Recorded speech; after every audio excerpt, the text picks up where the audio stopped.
Hey guys and gals, Malkuth from 1974 back at you with another episode of our Apollo missions. In this case, our Apollo Duna missions. We're looking at our first contract and we need to land a colony module and test it on the moon. These are missions that are meant to set us up to land an actual landing mission on the moon. These missions are part of my mission controller mod. If you are wondering, I am a modder and a YouTuber. Kind of odd. I have two hobbies, I guess. So anyway, this is the colony module. This is what will be landing on the moon. It is a basic module. It has at least 4 seats, which is what the contract requires. I do have it set up for a Duna landing. We have some parachutes, different kinds. We got drogue chutes and regular chutes. Ladders, everything seems to be fine. We're going to launch this. This is an unmanned mission, so we will not be sending any Kerbals with us on this mission. This is totally automated, and that is how it's going to be. So let's get to the actual launch. So here we go. We're all on the launch pad. Everything has been sped up post-production. I would like to apologize for the being no sound. I'm not sure what happened with the sound of the game. I installed a new Shadowplay, an NVIDIA Shadowplay that I do all my recordings with, and everything seems to be working okay now that everything's all fine. This is basically a simple launch with my basic accent profile going straight to the moon, like I have taught in some of my tutorials on how to get to the moon. Same idea, just going straight up and flying to the moon. Hopefully we'll get there in a few seconds. Our actual moon encounter, just setting up the periapsis to actually get us into a better position in moon, just like we always do. Just gotta fast forward to the moon situation here, get our guy going. Kind of skipping the launches and stuff like that, because, you know, we've seen it 1,000 times, and I'm not gonna keep showing the same damn thing in every video all the time. And go that way. So as we can see up at the contracts window, something I want to go. We have finally done. We got the 4 seats that are on the colony module. Plus the colony module is automated, meaning we have no crew. But there is the land your vessel on the moon. The biome name is the Far Side Crater. It's the same crater I used in my how to land on Apollo. How to land on the moon tutorial. So it's not all that difficult to actually get to it. We just have to get there. This thing has plenty of fuel left. I don't know what's up with Engineer. It seems like, if you guys know anything about version 1.0, the engines also have changed a lot in Kerbal Space Program. All the engines have like a specific role now. And it took me a little bit to figure it all out, because I'm always trying to rely on Engineer to get everything done. But unfortunately, your engines now have a thrust ratio that is for atmosphere and vacuum. And some of the engines are made to be just vacuum, and some of them are made just for launch, and some of them are just made for your middle stage, or your stage when you're just leaving Kerb in orbit. And it's very, very difficult now. I mean, I understand that it's a cool way to do it, but when I was making my Duna lander, which we'll take an actual look at here, I was having issues finding an engine to lift the lander off of Duna and actually get it what I would think would work. I don't even know if it will work, but right now we're just trying to deal with the colony module. I am just fast forwarding it a little bit, or time accelerating it, I should say. Fast forwarding. Actually, I am kind of doing both right now because we're watching this, for I can get that Far Side Crater to come into the sunlight, for I don't have to land in the nighttime. When you have an automated vessel, you probably would want to keep your vessel powered at all times, so landing at night probably wouldn't be the best bet, even though the engines most likely would keep me going anyway. But hey, whatever. I'm going to do a little different kind of landing this time. I'm going to actually set up my my note. I'm going to set this up for I actually land a little bit higher up on that Far Side Crater. So you're going to see me moving things around a little bit and trying to place my ending node a little bit higher. it's a little bit flatter up there. If you see where all the craters are, you can see that it's just a tad flatter, and we don't have a whole lot of things to worry about. And my dog's barking, and she's kind of moping around. I don't know what her problem is.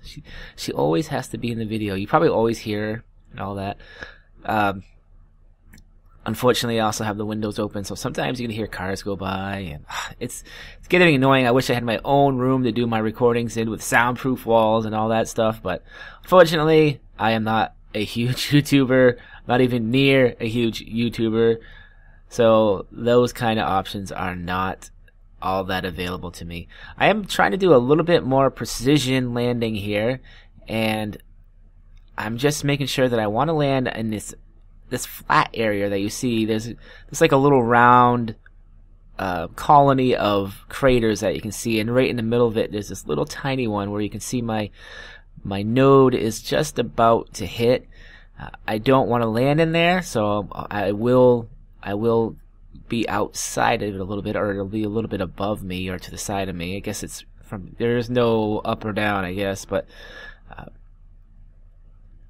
yeah, that's how it is. So if you notice, I still have my interstage still on my vessel, which is pretty damn good for a launch like this. And I want to run out of fuel here in a second. So there we go. Now I know I'm in all the flat area right in there. You can see that little crater right there, and it's it's a typical landing for Kerbal Space Program.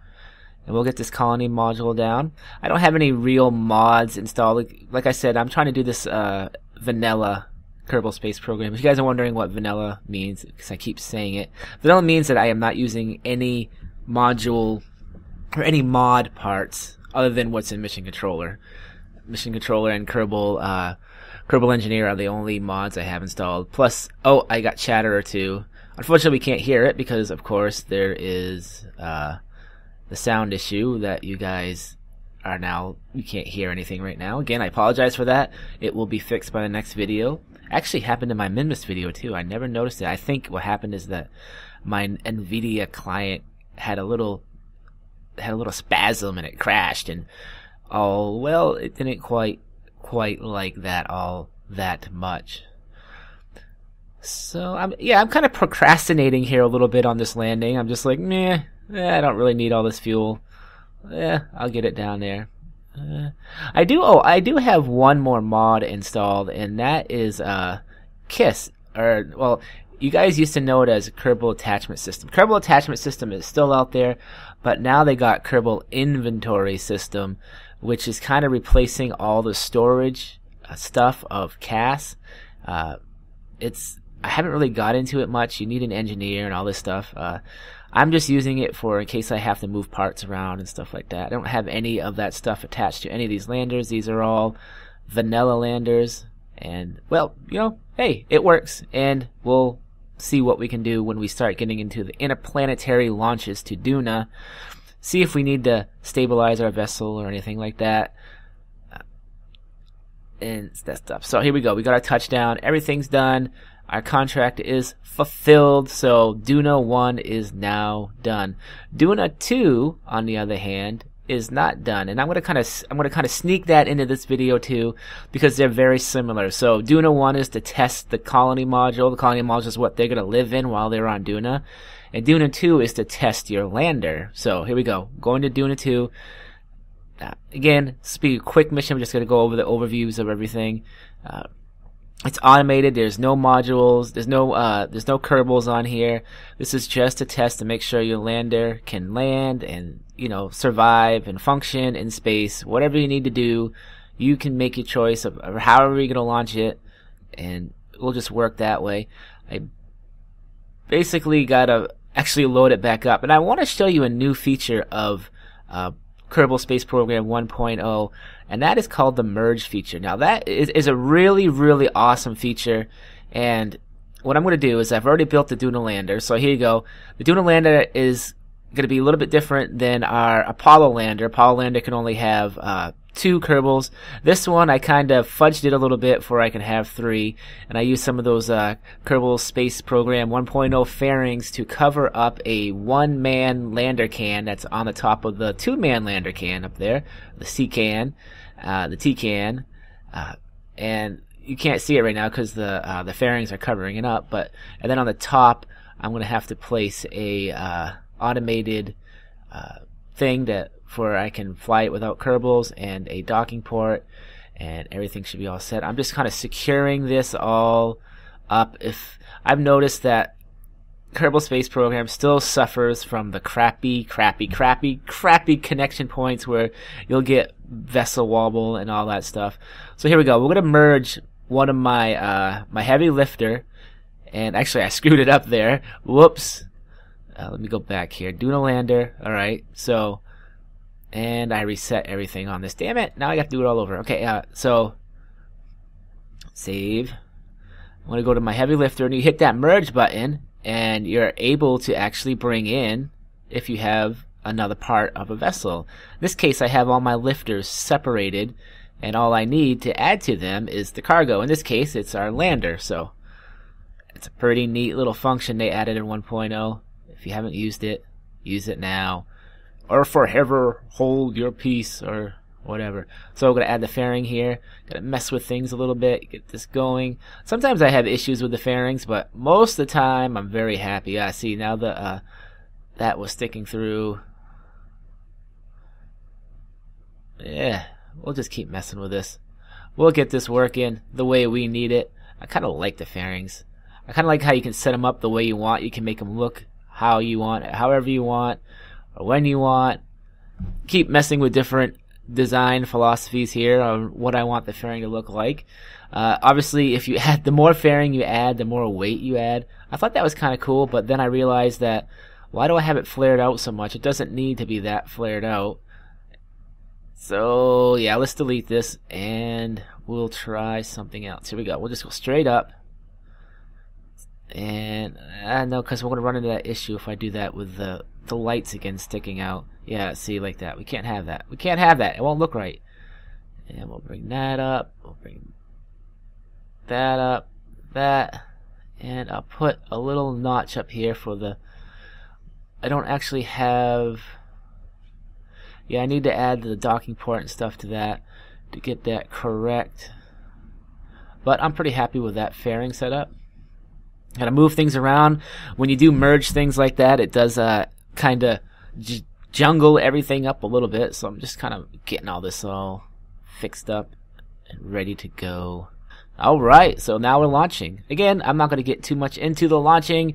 We are probably only going to be here for a few seconds, but to show you that we are launching, and we are launching straight to the moon again. No fiddly-daddly or hanky-panky, just getting to the moon and landing. So, let's just kind of fast forward to the moon. There we go.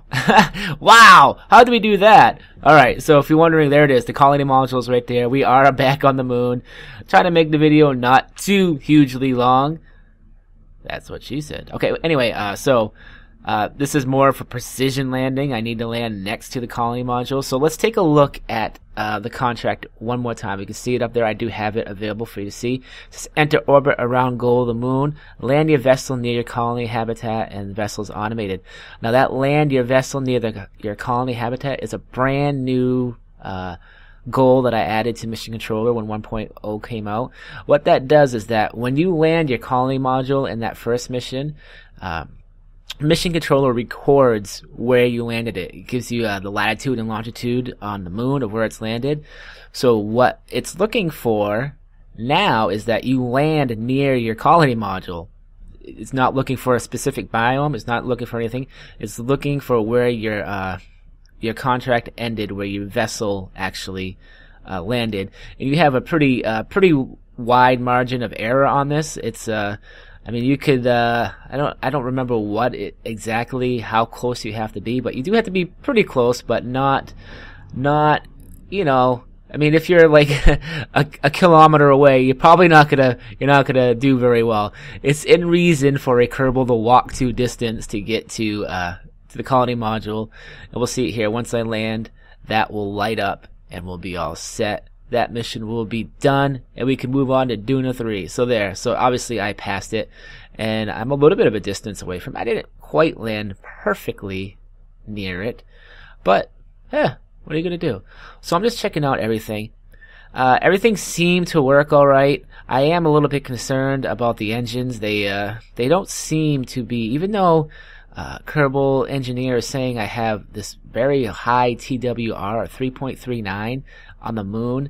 It'll be very similar on Duna too. It didn't seem right landing with it.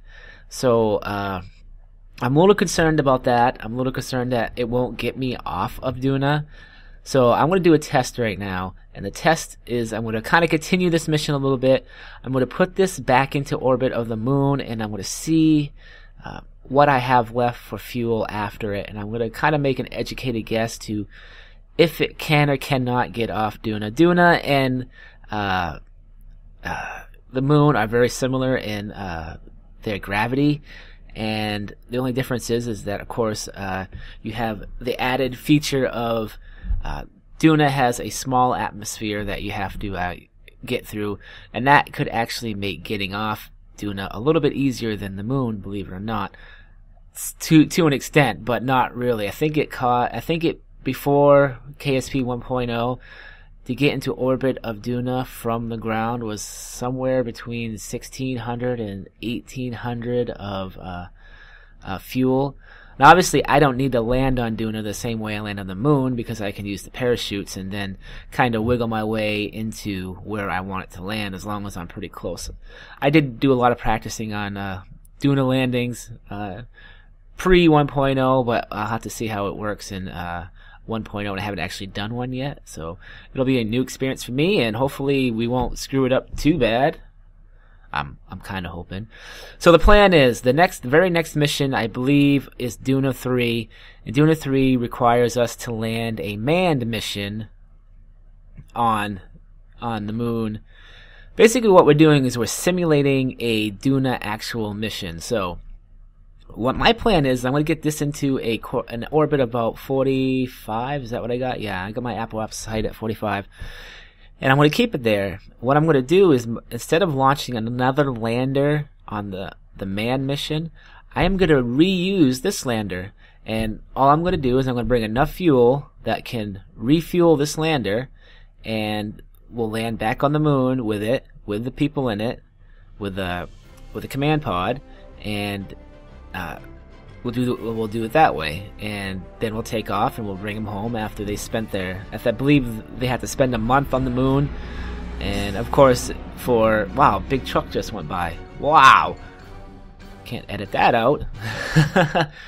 Hey, there's your sound effects for you guys. But anyway, so that will be the next episode though. So thanks for watching, guys. This is Malkuth 1974.